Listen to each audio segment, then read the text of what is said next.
Oil వేసుకున్నాం. కొద్దిగా oil, ఒక 2 స్పూన్లు ఆయిల్, ఒక 10 ఎండుమిరపకాయలు వేసుకున్నాం.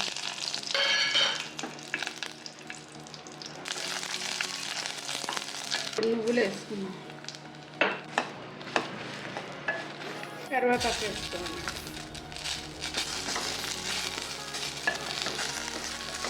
వీటిని బౌల్లోకి తీసుకోవాలండి.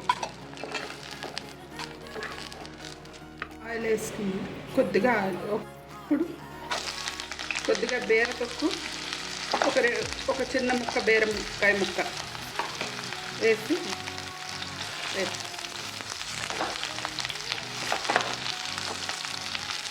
బీరతొక్కు పచ్చడి అండి. ఖాళీ తొక్కు అయితే బాగోదని కొద్దిగా ముక్కలు కూడా వేసాను. బీరకాయలు తెచ్చుకునేటప్పుడు బాగా కడిగి ఆ తొక్కను కొద్దిగా పెద్దగా చెక్కులు ఉండేటట్టు కోసుకోవాలండి.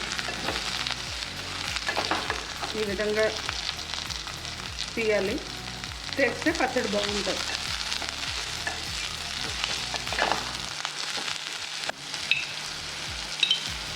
ఇప్పుడు కాస్త పసుపు,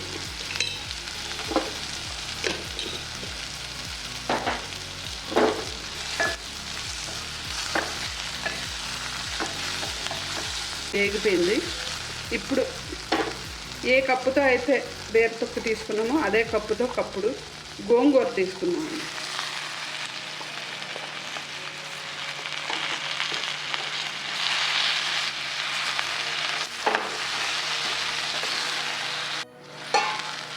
ఈ టైంలో ఒక 3 పచ్చిమిరపకాయలు ఇలా చిదిమి వేసేయాలండి.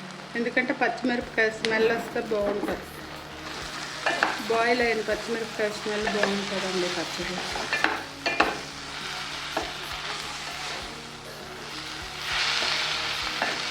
ఈ పచ్చిమిరపకాయలు కూడా పెద్ద కారం లేదండి, అందుకు ఒకే ఒక చింతపండు అండి, చాలా చిన్నదే. ఎందుకంటే గోంగూర వేసాం కాబట్టి ఆ పట్టు చింతపండు సరిపోతుంది.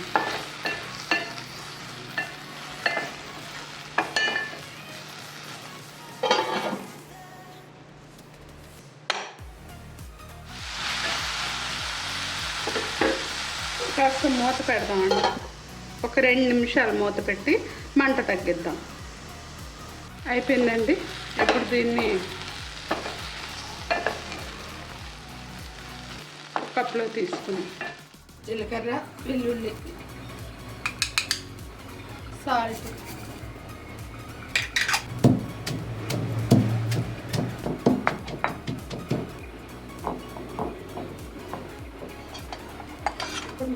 ఎండుమిరపకాయలు, నువ్వులు, కరివేపాకు,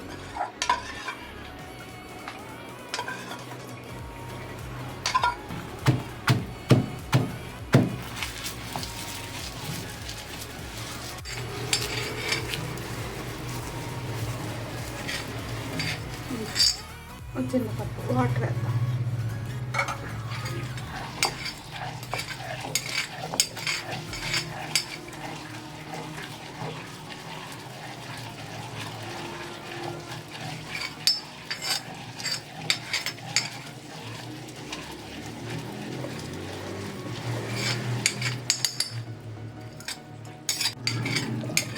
ఈ పచ్చడి మిక్సీలో టేస్ట్ రాదా? ఎందుకు రాదు, వస్తుంది, కానీ ఈ టేస్ట్ రాదు. ఇది రోటు పచ్చడి అని ఎందుకు అన్నారు? మిక్సీలో రుబ్బితే వేడెక్కిపోతుంది పచ్చడి, అదే రోట్లో రుబ్బితే అలా వేడెక్కదు, చక్కగా వస్తుంది. టేస్ట్ కూడా చాలా బాగుంటుంది. మరి లేని వాళ్ళ పరిస్థితి?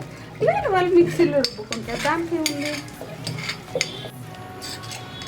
ఈ విధంగా నలిగిపోయింది, మెత్తగా నలిగిపోయింది మొత్తం. ఇప్పుడు బీరకాయలు వేయాలి. ఇది వేసుకో.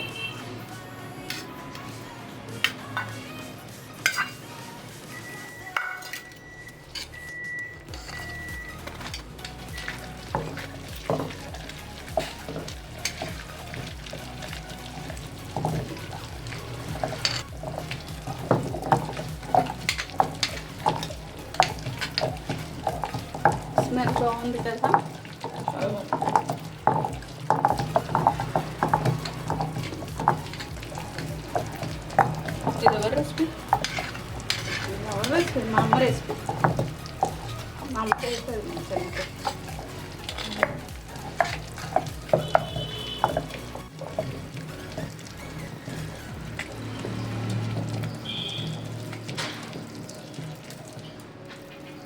నలిగింది, ఇంకా నలగాలి.